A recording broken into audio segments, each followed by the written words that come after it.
We announced the first of 1,000 social capitalists we're looking to find. Our belief is that big companies can't fix the world, billionaires can't fix the world. You need to find 1,000 people where you empower them as social capitalists to go and actually, when empowered with capital, go fix the world. Find those who can do good, which is the idea of do the little things, which is from us, so that they can do the great things they're meant to do. They are playing that one level down again. So now it's little to them because we provided capital. They will find others who can do great things. And so Macky was the first one. As of now, we hope to find 1,000. The first gate we put is 100,000 a year. We're providing capital to Macky to be a social capitalist, give it away to the right people doing great things. And it's really kind of, he has full decision rights on this. 100,000 a year, every year for the rest of his life. It's a big grant. And if he does really well, we'll bump it up to $1 million a year. And if he does really, really well, we'll go to 10 million a year. We're looking for 1,000 individuals to empower like this. And that, we believe, is how you fix the world. So if you don't know Macky, this is Coach Macky. So yeah, Macky, we wanted to kick it off by just asking you, take us back. I think it was like 3 weeks or 4 weeks, the day when we brought you on in this lit class, spotlighted you, gave you this grant. Like, just take us into the world. What happened after? So first of all, right, mind starts racing immediately. Like, holy crap, this is amazing. Thank you. And like, what do I do now? One of them is called Up to Us, is a national youth sports organization that they specifically raise money to partner with I think they have over 1,800 partner organizations around the country, and they help provide coaches for those organizations. They essentially pay for half of the coach's salary through AmeriCorps sponsorships, but they also train the coaches.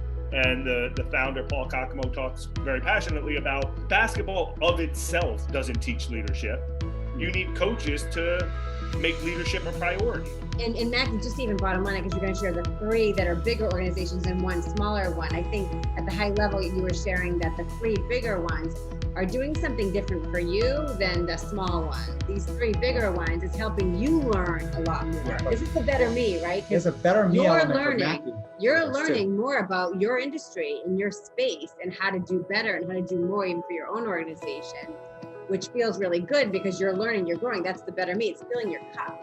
But then there's also the smaller organization, which is more the better you. I feel like he's getting access to to just like big arena stuff, which is also gonna better me. But then he's not only now providing capital, but also advice. I think a lot of them have actually sit on their boards and teach and coach, and so there's like this giving of now advice coming with capital. That's kind of cool too. Another one is the Earl Monroe New Renaissance Basketball School, is a charter school in the Bronx. They are starting their first academic school year in September. Education should be centered around passion.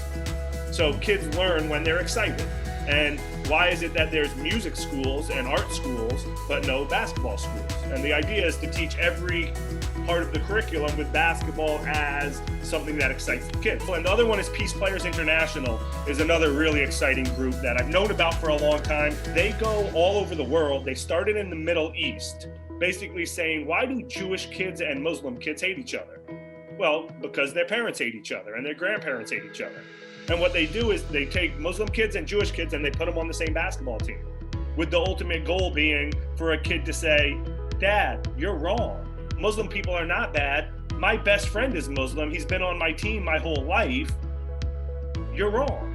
The guy I know my whole life, his name's Dave Crenshaw.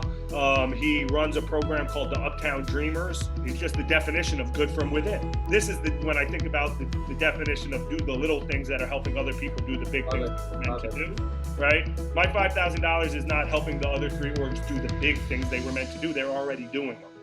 For Dave, the $5,000 changes the way he looks at his budget. It changes what he can do, right? He's buying a lot of what he's going to spend the money for is athletic equipment for public schools in Washington Heights, because with COVID, they can't share equipment and they're desperate for more equipment. Macky, thank you for taking the time. Macky, thank you. I feel like we'll have to check in with you maybe at a different point as you go through what's happening, and there's such cool stuff you're involved in right now. So for us, it's just an honor to be part of it. It's such a, it's so cool.